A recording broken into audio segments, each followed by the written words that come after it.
l'abri de la paille sont blottis 5 chatons.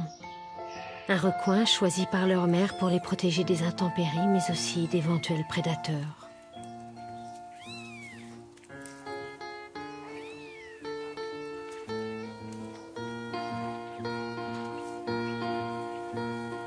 Un comportement issu de leurs ancêtres sauvages, car ces chatons domestiques appartiennent à la grande famille des félins, avec lesquels ils partagent de nombreuses ressemblances.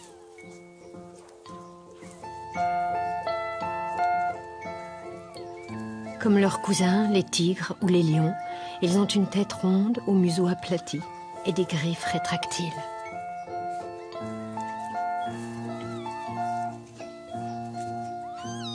Cette petite boule blanche et grise se nomme Morissette. C'est celle que nous avons choisi de suivre jusqu'à l'âge adulte. Seule depuis une trentaine de minutes, elle s'impatiente. Elle, c'est sa mère, la mère nourricière. Elle possède 8 mamelles, largement suffisants pour cette portée de chaton.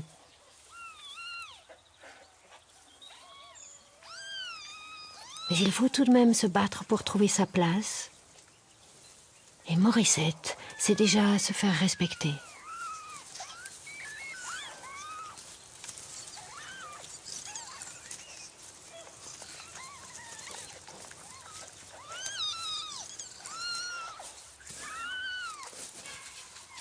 Repus, les chatons de moins de 8 jours s'abandonnent à un sommeil souvent agité. Leur cerveau s'entraîne à faire fonctionner leurs muscles en les secouant de spasmes. Une phase nommée sommeil sismique qui diminuera en grandissant.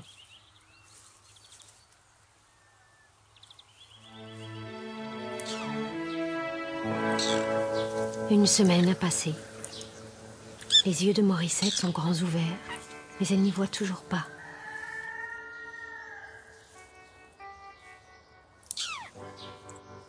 Elle cherche sa mère à tâtons, guidée par son odorat. Fragile sur ses pattes, elle rampe. Ses membres ne sont pas assez solides pour supporter son poids. 200 grammes, tout rond.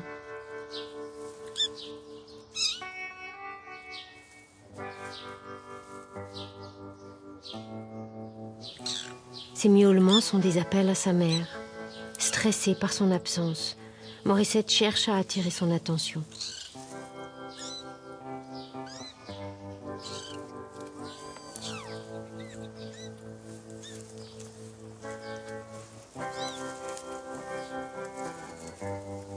Lorsqu'elle revient enfin, c'est pour la toilette. Propre d'instinct, la chatte veille à ce que le nid familial ne soit jamais sale. Elle nettoie ses petits de leurs excréments en les léchant et redépose en même temps sur leur fourrure les phéromones de son odeur. Autre vertu, ce traitement énergique les réveille avant l'allaitement. Comme ils tètent en petite quantité à chaque fois, cette opération se répète toutes les heures, nuit comprise, pour que les chatons boivent quotidiennement environ 25% de leur poids.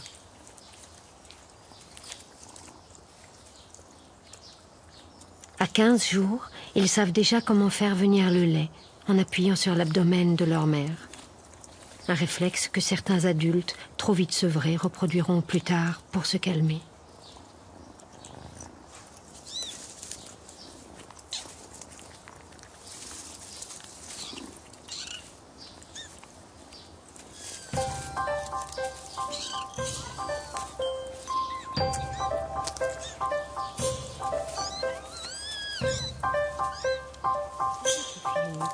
Sa mère serait plus présente dans son apprentissage. Mais, face à cette portée de 5, elle laisse la fratrie se tenir compagnie.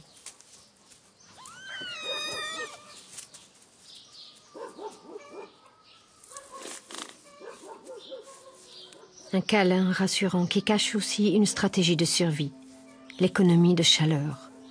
Pour bien grandir, les chatons dorment près de 20 heures par jour. C'est un temps nécessaire à leur croissance.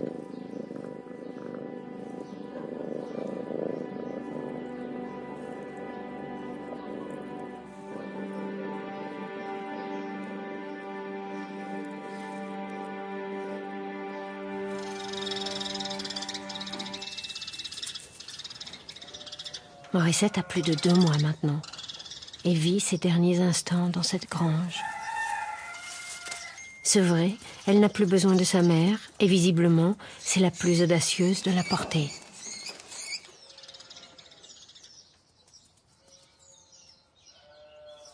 Les 4 chatons peureux se terrent dans un coin, tandis que leur sœur est déjà tentée par l'aventure. Morissette ne sait pas qu'on l'a observée, mais la fermière a repéré son talent inné pour la chasse en voyant ses poursuites entre chatons.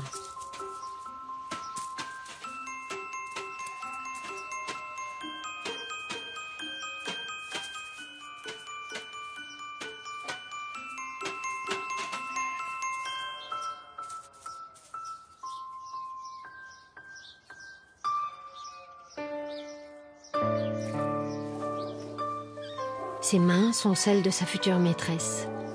Comme c'est souvent le cas, les chats, aussitôt sevrés, sont donnés à d'autres maîtres.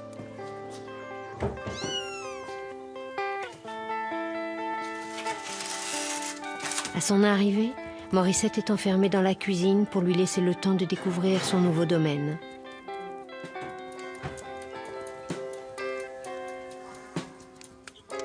Mais il va lui falloir apprendre à faire preuve de discrétion.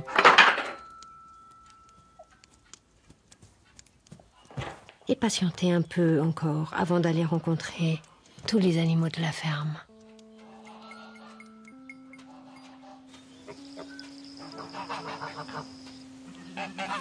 Dans un environnement familier, la nature féline du chat domestique n'est pas toujours évidente à percevoir. Mais en Grèce, elle est bien plus visible.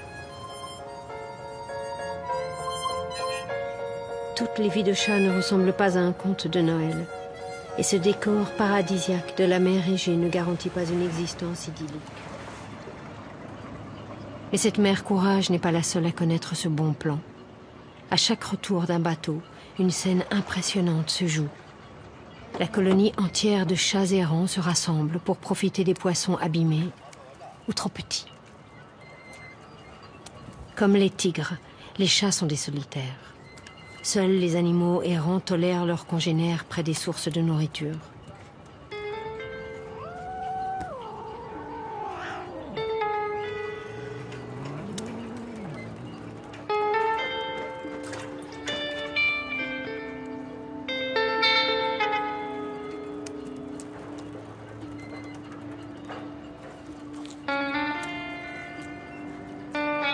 Les plus gros mâles sont toujours les premiers servis.